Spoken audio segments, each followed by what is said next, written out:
The most important lesson when it comes to your irons is understanding that you need your low point past the golf ball. Now, simply put, the low point is the lowest point of your swing. So how do we consistently achieve this? The answer is by shifting towards the target during the downswing. But let's make this even simpler. To do this consistently, your left shoulder needs to move past where it started at address during the downswing. If you achieve this, your low point is going to always be past the golf ball. So in today's lesson, I'm going to show you exactly how to do this. So let's talk about low point in a little bit more detail. So like I said, our golf swings are giant circles or funky circles that work around our body.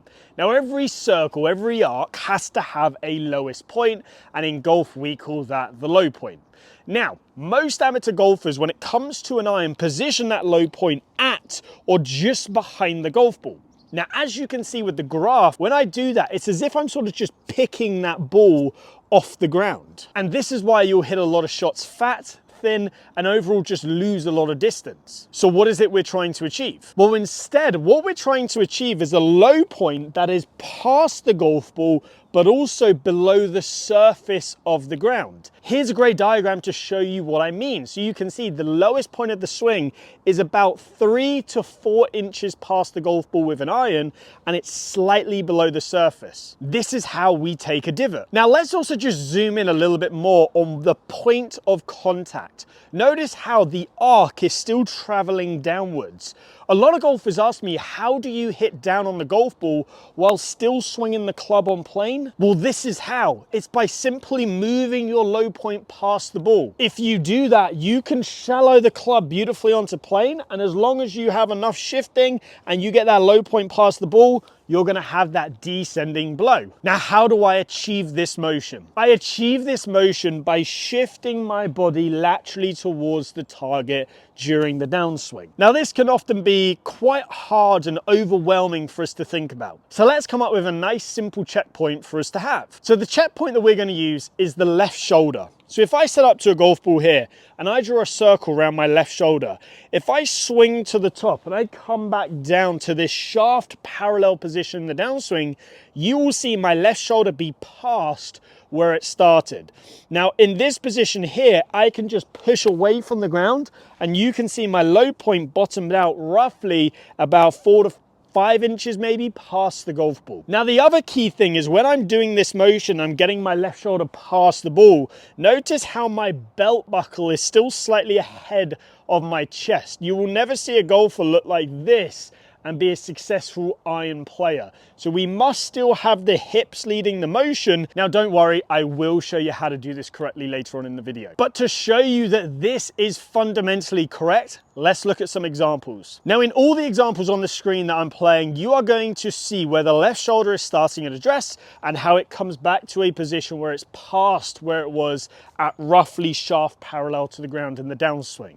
Now, they are using different clubs here, but every single golfer with every single iron they have are having their low point past the golf ball. So if the golf ball's there, the low point will roughly be where my club head is. So if you can achieve this movement, you are for sure going to start to hit your irons better than you ever have. On a quick side note, if you are enjoying today's video, if you could please give it a like and the channel a subscribe, it massively helps me out and allows me to produce more content to help you, the viewer at home. Now, a question I know that's going to get asked is, Giles, isn't this movement of the left shoulder going down and forwards going to cause my head to move towards the target? And the answer is yes, it will slightly, but that's not a bad thing. And we see that with a lot of good players. The thing that sort of stops the head moving excessively, and actually, if anything, you'll see the head sort of slightly back away through impact, is the fact that once we've done that lateral shift, then the left side of the body starts to push away from the ground. That drops the right shoulder and keeps that head in a good position. So now let's go through some drills that are going to help you learn this motion. And the key thing that we're going to do is systematically make them a little bit harder. So the first exercise we're going to do is very simply grab the golf club and place it on your shoulders. Now have the butt end of the grip pointing down towards the target. Imagine I've now got that circle drawn back on my shoulder. As I turn to the top, you will see here that left shoulder works down and around. Now here's the key bit. As we start down, we're going to feel the left shoulder work down and forwards, and this is going to get the left shoulder working past where it started. Now let's freeze in this position. My shoulders, as you can see, are close to the target. So the butt end of the grip is pointing in front of me down there. I haven't ripped my chest open. I'm here, I'm just letting that left shoulder work down and forwards, keeping my chest closed. Why is this important? This allows the club to shallow onto plane just like so. As well as this, I'm feeling like, yes, the left shoulder is working down and forwards, but actually my knee and the edge of my left hip are also working towards the target and sort of leading this motion right here to where now I would be able to push out of the ground. So one more time, down and around, down and forwards, up and out of the ground. Now, without any golf ball, just start to do some swings with that feeling. Left shoulder down and around, left shoulder down and forwards, have this part of my hip lead the motion here, and then push up out of the ground. Now, this is an amazing way of bridging the gap between doing just rehearsal swings without hitting anything and hitting a golf ball. So set up to the towel just like so, go to the top, so left shoulder down and around, left shoulder down and forwards, and then hit the towel. So here's what it looks like. I'm going to emphasize this left shoulder working down and forwards, whilst I feel like the hips are also leading the motion. Now, if I play that back in slow motion, you can see a really nice movement there. And this is ensuring I can get my left shoulder past where it started so I can consistently get that low point past the golf ball. Now it's time to hit a golf shot. So we're now going to do that same movement whilst hitting a golf shot. But what I would say, just to encourage that good lateral motion, is grab something and place it about a grip distance behind the ball. So you can start here with like a towel or anything like that.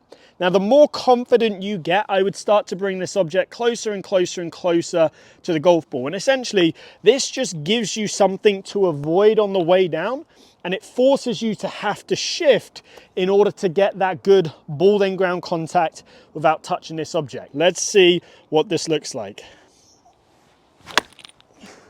And by the way, if you want some one-to-one tuition, you can have it with myself no matter where you are in the world. Just click the skill list link below and you can grab a lesson with myself. So now let's go through a little bit more of an advanced drill. So what we're going to do is a step drill, but it's not a conventional step drill. So what you're going to do is set up to the imaginary golf ball just like so.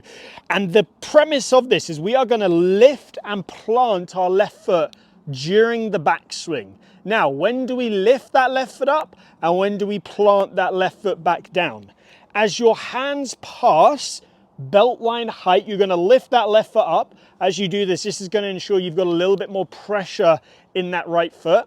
And as your hands pass then shoulder height, you're then going to land that left foot and really push into the ground and allow that left shoulder, that left hip, that left knee to work down and forwards. And it's a very quick motion. So you can see I'm not lifting my foot all the way up. It's just a little pick up, little push down, and then I can explode through. And let's do the same thing, but with a golf ball. If you can get your left shoulder past where it started, you're going to get your low point past the ball, and that is the most important iron lesson that every golfer needs to hit.